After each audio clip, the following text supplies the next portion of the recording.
We continue where we left on goodwill. The second working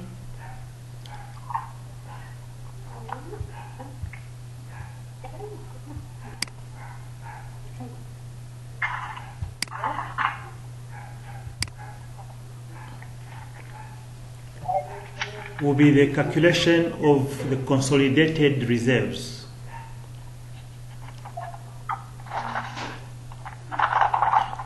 To calculate the consolidated reserves, you put up two columns. One column will be for the parent, one column will be for the subsidiary. Then you get the reserves from the question as given in the question, all the reserves for the parent and all the reserves for the subsidiary. Then under the subsidiary, you take out the pre-acquisition reserves, the ones you had used in the computation of goodwill.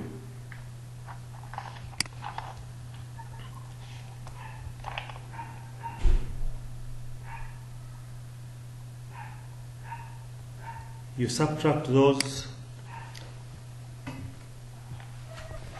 Then you go in the notes, line by line in the notes.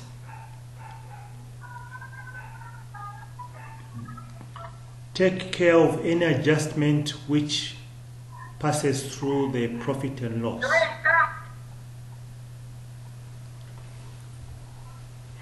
The most obvious one for our exam, the most obvious adjustments which will come into the consolidated reserves will be unrealized profit. This one rarely misses. Unrealized profit being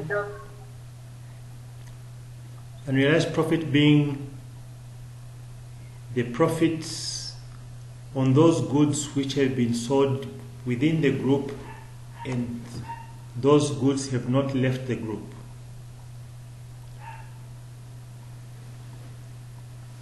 Which side or which column you subtract the unrealized profit will depend on who sold the goods. If the parent sold the goods, then you're going to subtract the unrealized profits from the parent side.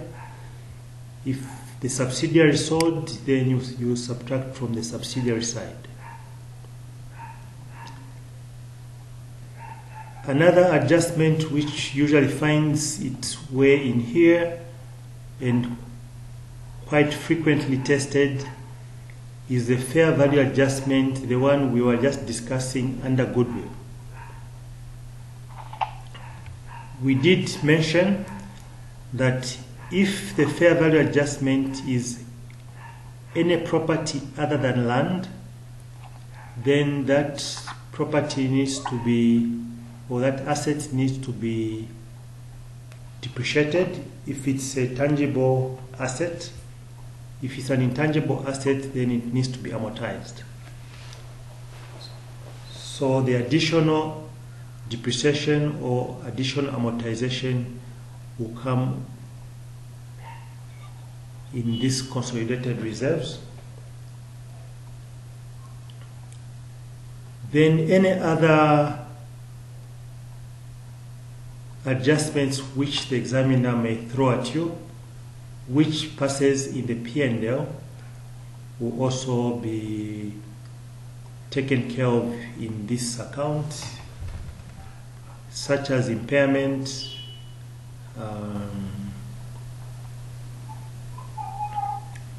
finance costs.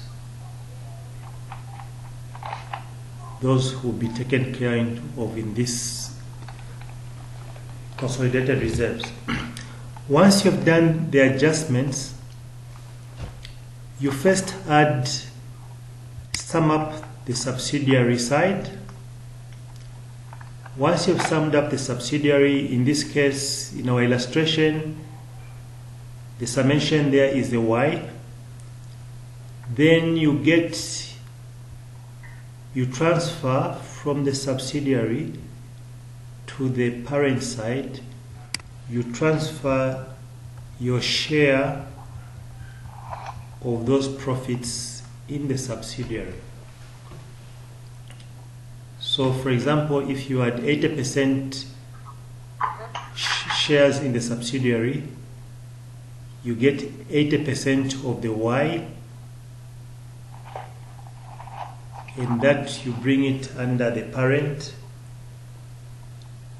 That's when you total the parent and close the parent calculation. This working will also find its way in the balance sheet. You are going to ignore the reserves given in the balance sheet when you start consolidating. These will be replaced by this calculation that we've just done. Any question?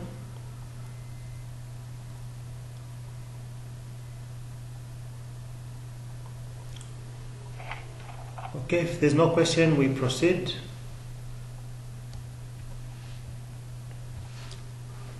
The third calculation is the non-controlling interest. This is a portion which we have not acquired. In our illustration of 80%, the non-controlling interest will be the 20%. The calculation for the non-controlling interest is quite straightforward.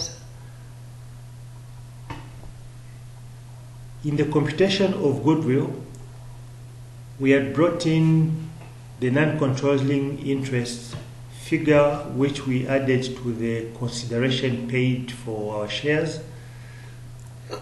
That same figure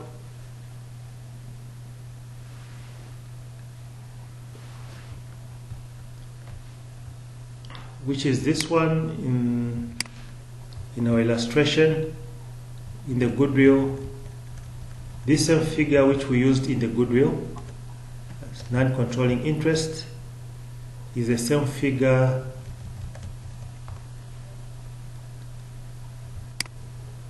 that we bring here in the calculation of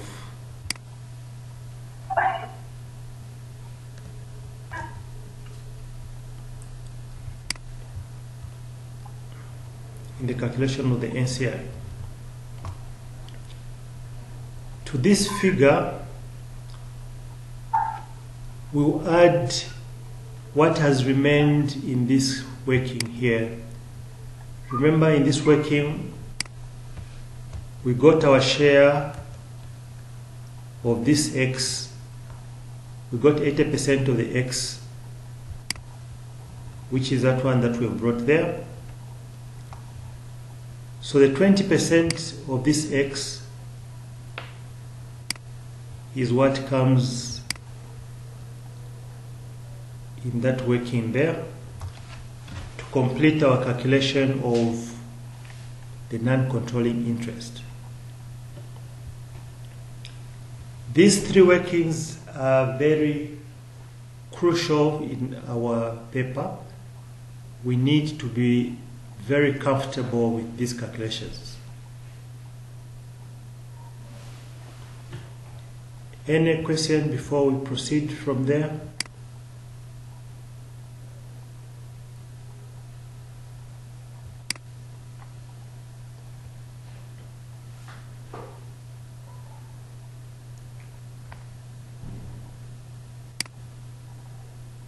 Okay, if there's we did mention earlier on that apart from the number of shares, an investor needs to demonstrate control. The standards gives us the definition of control, which is as follows. An investor controls an investee if and only if the investor has all the following. Again, I urge you, be able to distinguish what comes under control from what comes under significant influence. The examiner tends to bring this in the multiple choice. They will mix them up, and if you are not confident which one comes under significant influence, significant influence has to do with an associate. Control has to do with the subsidiary. So the first one is the investor has power over the investee. To have power over the investee, you must be able to control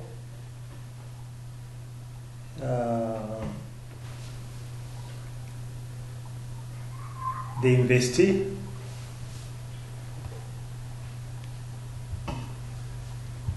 We've got examples of control there, which includes the rights in the form of voting rights.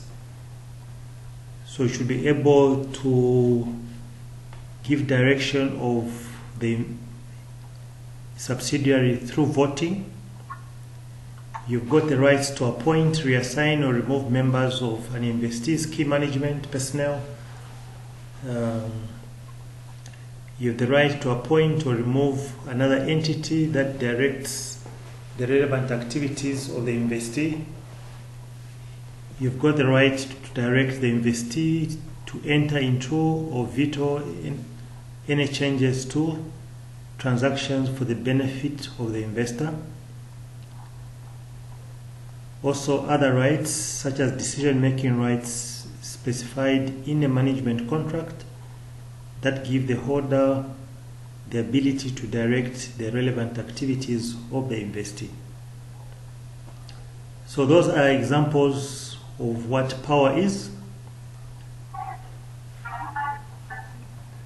The second requirement of control is exposure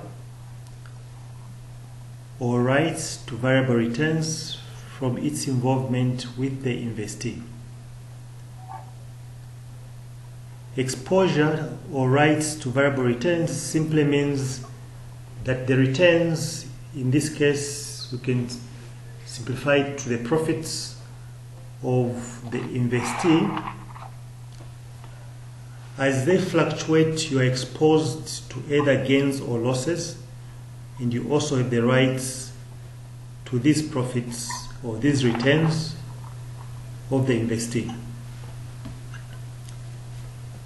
Then the last one, the ability to use its power over the investee to affect the amounts of the investor's returns. So those are what constitutes control. Again, like I said before, be able to distinguish significant influence from control.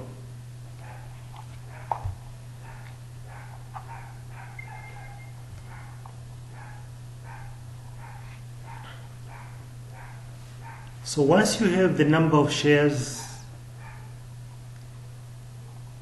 and you can demonstrate control, you are the parent, you need to prepare consolidated financial statements. How are these financial statements prepared?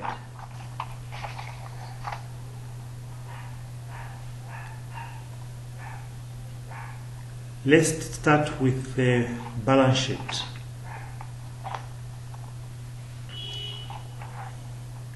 You are going to consolidate line by line the assets for the subsidiary plus the assets for the subsidiary 100%.